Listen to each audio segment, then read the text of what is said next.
Hello, everybody. This is Lee, and today we're going to do some martial arts. We're going to start off with some pole stuff, and then I'm going to fiddle around with the TaeKwonDo form.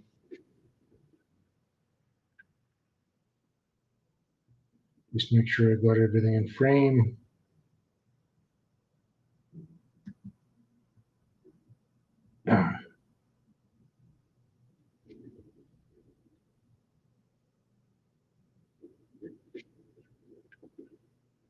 So if you're new to any kind of practice, just watch a few times.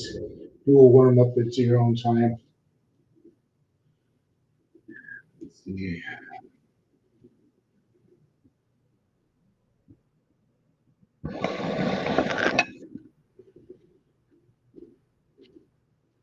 And because it's cool,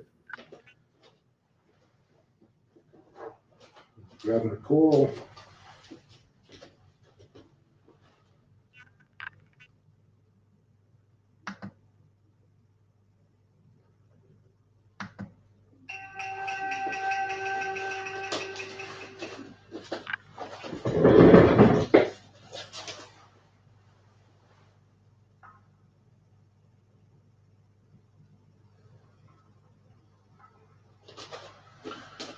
Oh, I see. That's thought that would have like some verbal cueing, but it's not doing that. So let's get started with your kihon, your fundamentals that you will then apply against an attacker and of course use throughout all your kata. The first thing you need to know is how to bow. And I want you to just, again, divide your bow into 3 equal parts. And then hold the bow between the first and the second part. Tuck it in your armpit. And this is how we bow. Heels together, hands by your side, and just bow like you normally do in karate. But make sure that the bow doesn't move and definitely should not hit the floor when you're bowing. Really important is to keep the center of the bow between you and your opponent. So it's not out here, but it's in front of you in case you need to use it to block or attack. So I bow. I grab with the other hand, and then I step back into my starting position. Now your back hand should be by the hip, just like we usually have it in karate. I want you to just assume a natural fighting pose because this is how we're going to start with our kihon. And it consists of 5 postures or stances at first, known as kamae in Japanese. And then we got some blocks, and then we got some attacks. And all of that together is kihon for the bow. So the first posture is gedan kamae. So I'm just going to lower my staff like this. I'm sliding my front hand, and I'm pointing the tip towards my opponent's knee. And the idea behind these kamae or postures is that I want to open up my body to invite a specific kind of attack that I can then take advantage of in my counterattack. So I'm lowering my bow to show my opponent that he or she can now attack me up here. Next, I step to the front for the second kamae, which is the opposite.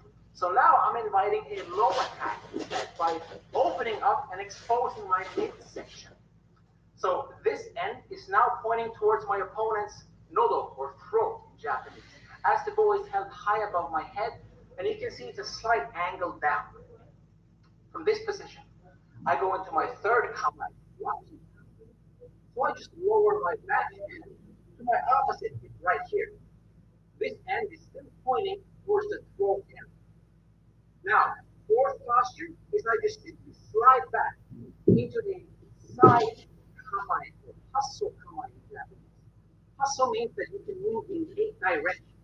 And this is something that a lot of samurai sword schools use, for the samurai sword. Because the idea is that you can attack in any direction. Now, really important is that this hand is next to my temple, and the bow is parallel to my front leg. You're going to do this in different stances, in different katas, but for now, just have your weight on your back leg in a classic cat stand. Practice that weight transition back. And now, the fifth and final kamae is the one we started, Shudan kamae. So pointing the ball towards my opponent's throat. in my classic fighting stance. So for karate, it would look like this. Okay, this is where you're going to do most of your movements from. So now we continue with the blocks instead.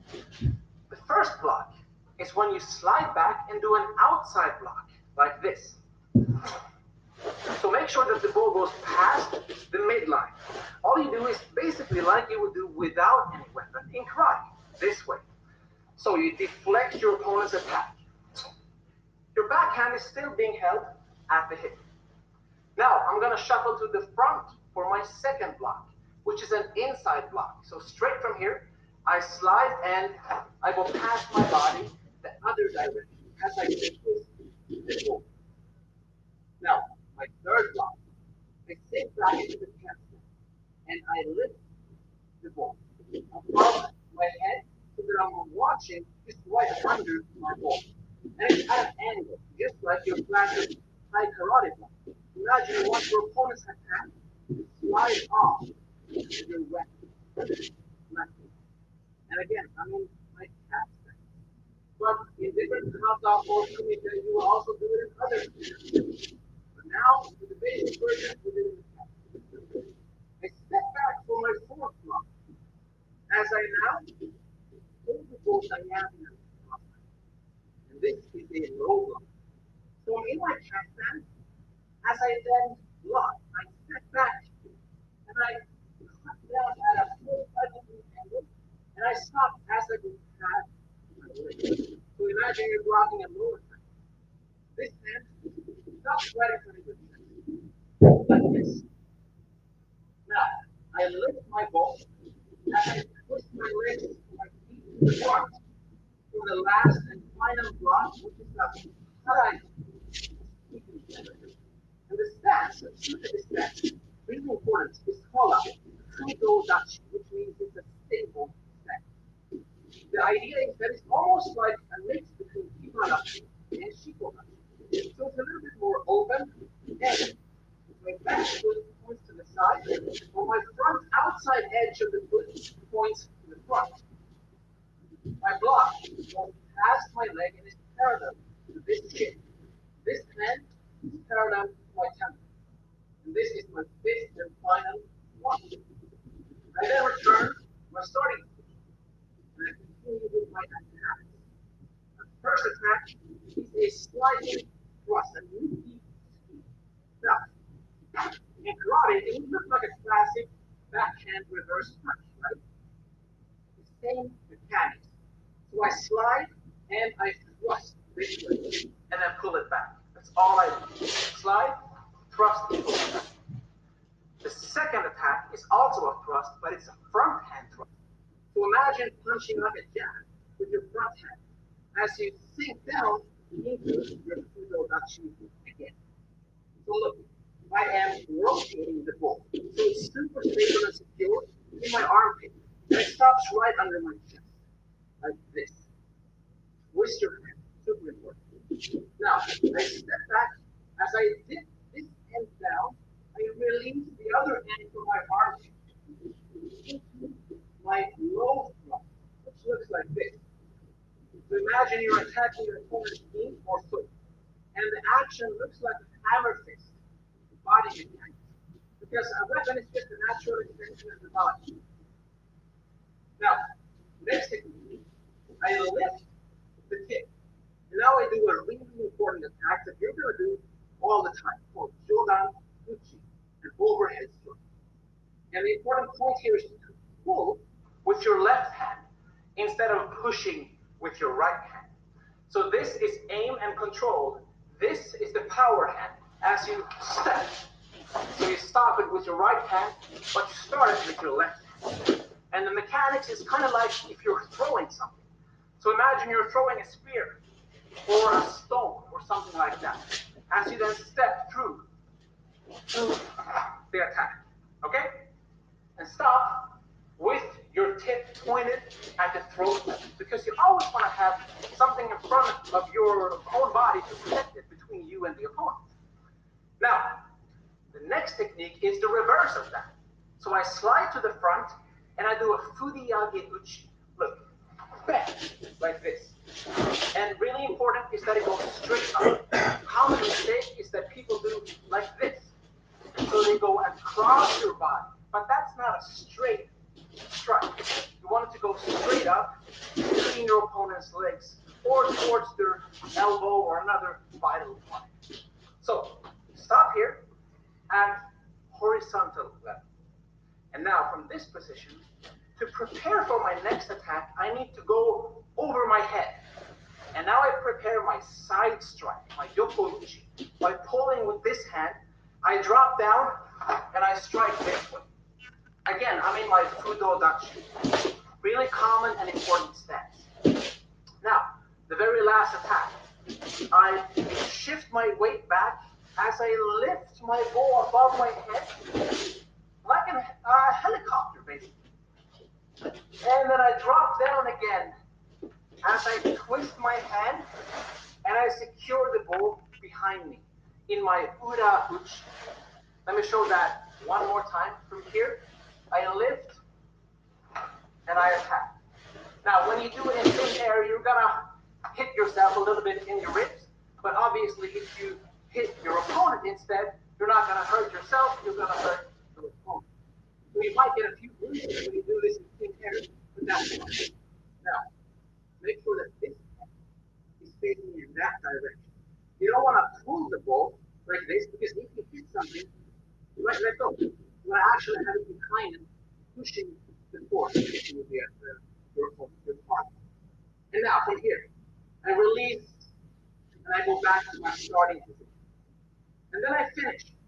So all I do is I lift my back hand and then I move back, go into my armpit, release, and bow. But if you want to practice the other side as well, which is something that we usually Just do, flying then instead of finishing like I just showed you, you would instead shift your grip. So look, I am shifting my front hand, I go back and I switch my other leg and my other hand. And now I'm on my left. So now I can do all of this again, my postures, my blocks. That's good for now.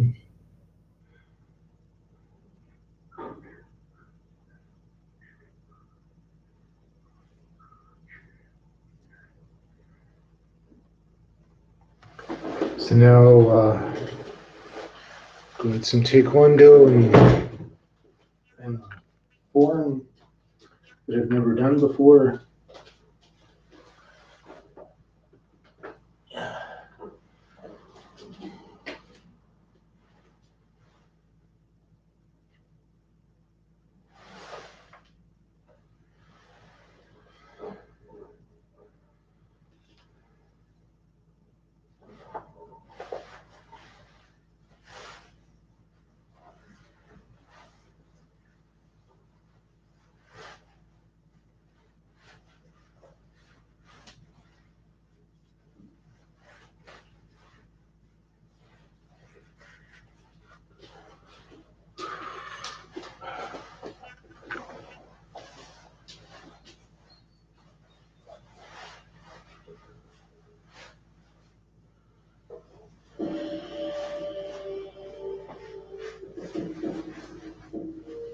Welcome to the next step in your martial arts journey. Get ready to learn what it takes to be the best black belt you can be. I, Grandmaster Suzanne So this is all empty hand now. new training, the way of traditional Taekwondo. First degree, black belt, Shinjun. Hungry!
Welcome to the Masters Training Center.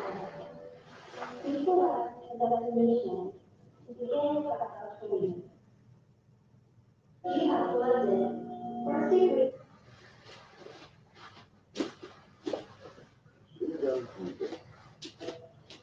For the first three black belts beside him, she was under the 10th form of the TaeKwonDo and had 81 degrees. She outspun the 21st, 41st, and 61st group points. She was under the first form of the TaeKwonDo and quickly advanced to black belt group, where they completed. Shinjun will form an infinity symbol on the Solon star.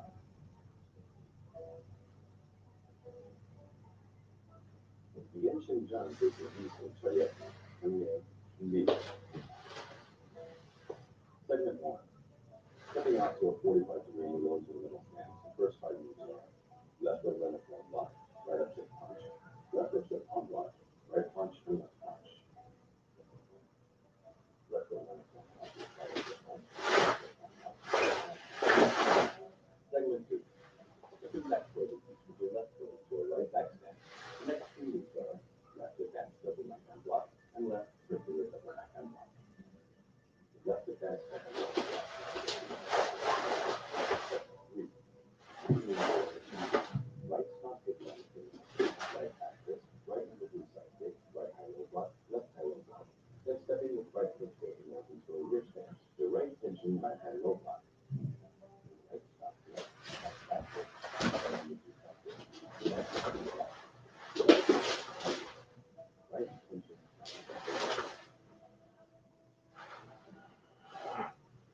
Seven four. Continuing lock to the wall. Right stop kick, right under blue side kick. Then landing to a spot stance with right foot forward. Right side block. Right stop kick, right under blue side kick. 7 5. Stepping left foot So forward. here's what that last one was. Please, probably a slower one. Right punch and kick.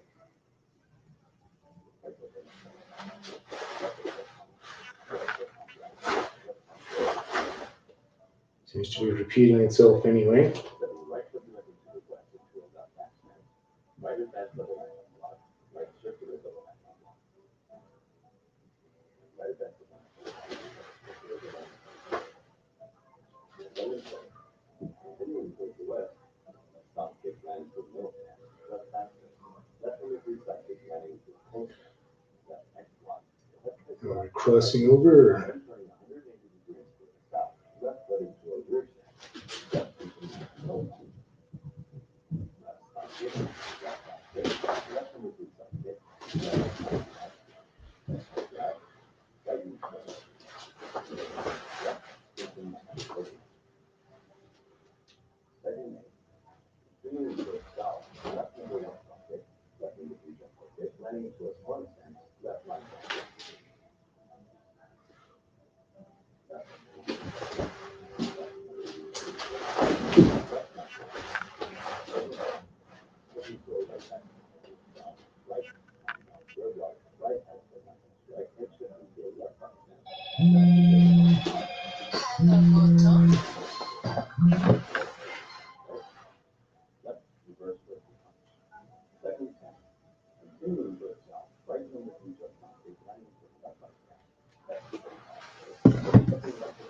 Let's go.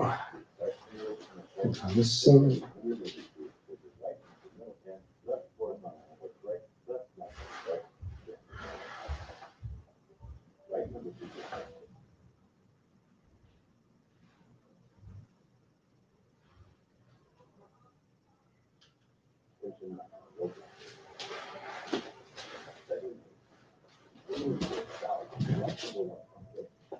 So front kick, jump hook kick. Oh, okay, that's what that was.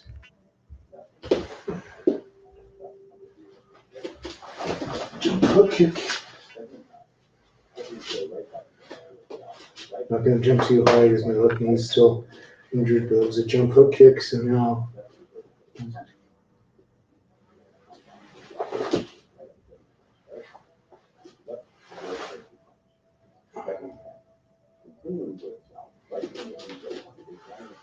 Jump front kick number 3. Then stepping left foot back into a close hand, right inward inner forearm, then turning 180 degrees with your right into the middle hand, left horizontal elbow strike, left left hand strike, again.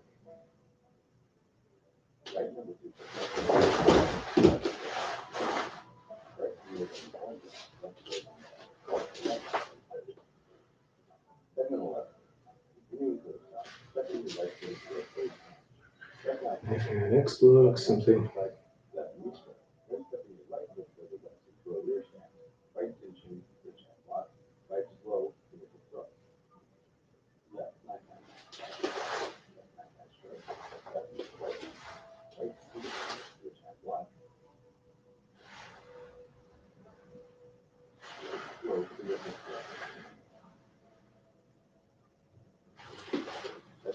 That's good enough for today. I guess I'll keep going until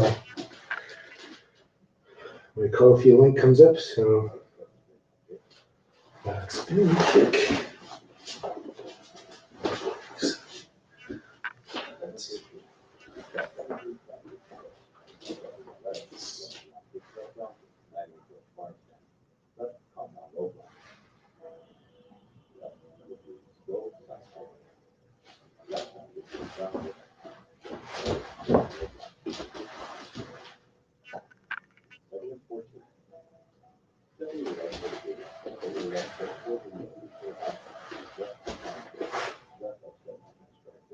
Compound square block. Right reverse punch. Left compound square block. Left upset. Right reverse punch. 7-15. Left number 3 jump. Jump front kick. That's fine. Done a little bit today. That's good enough for me.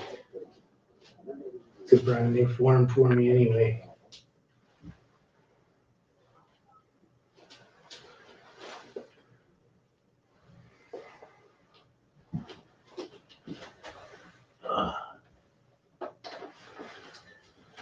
So I'm just gonna put the massager on my knee. We will go find someone to raid.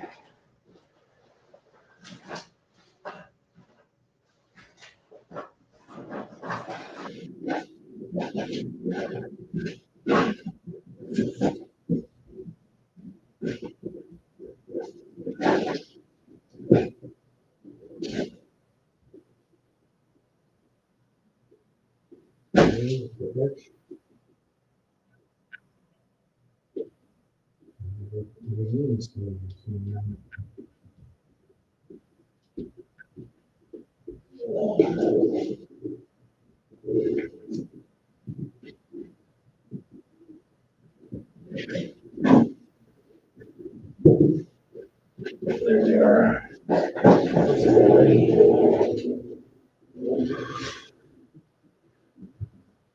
Let's roll that up so you can massage directly on the knee.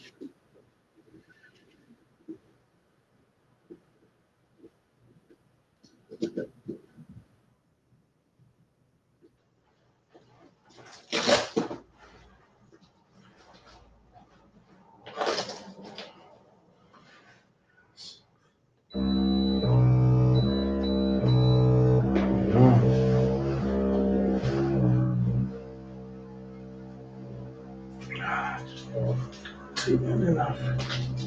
That's fine. There we go.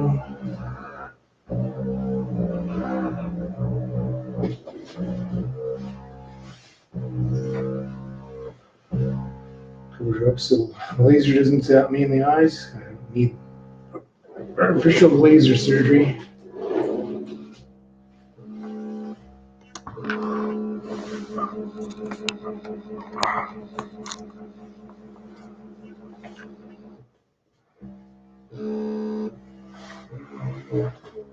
Doesn't need to be on there. It'll look better though.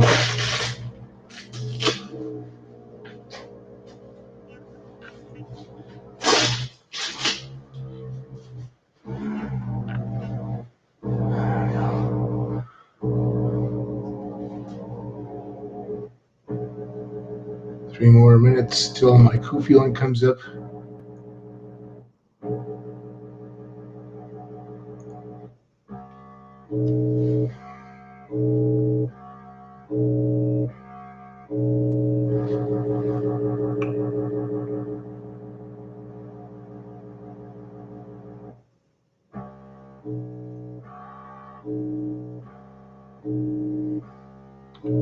Okay, Ricky gets better. That's who we're going to go raid. Ricky is doing fitness and health, and I owe him a raid. So that's who we'll raid today.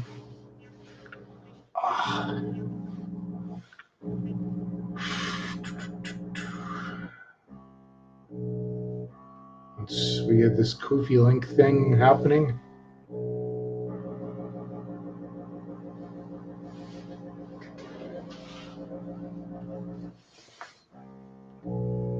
So I didn't do any yoga today.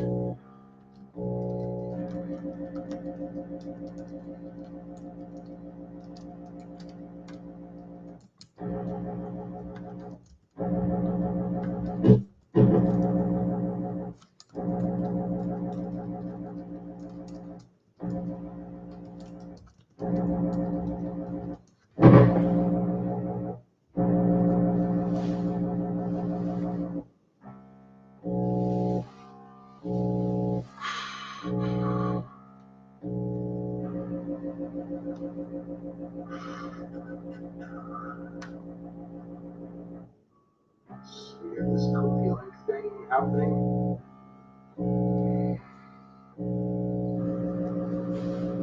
Another minute and a half, and then we'll go raid Ricky. Ricky gets better. I'll let my knee massager do its thing.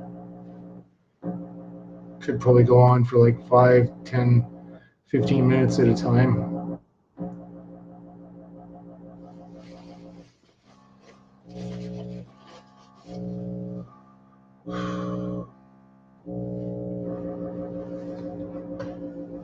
Brought to you by Powerade. Cheers, everybody.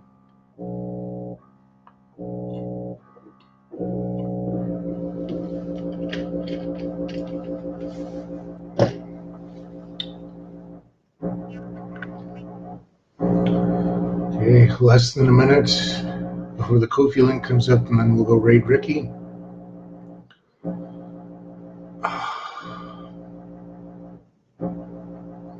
Additionally, I might roll out my lower back a little bit too. Still working on my flexibility after my knee injury. Some of my kicks weren't terribly high, but that'll come after a bunch of healing.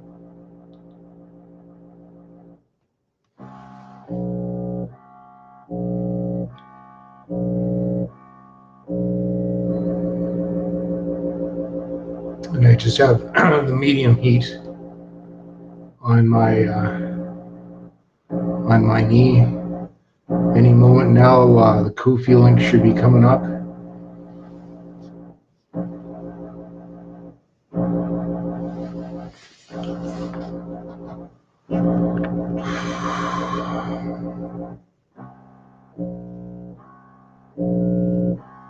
Here we are. Okay, now we're gonna go raid Ricky Gets Better.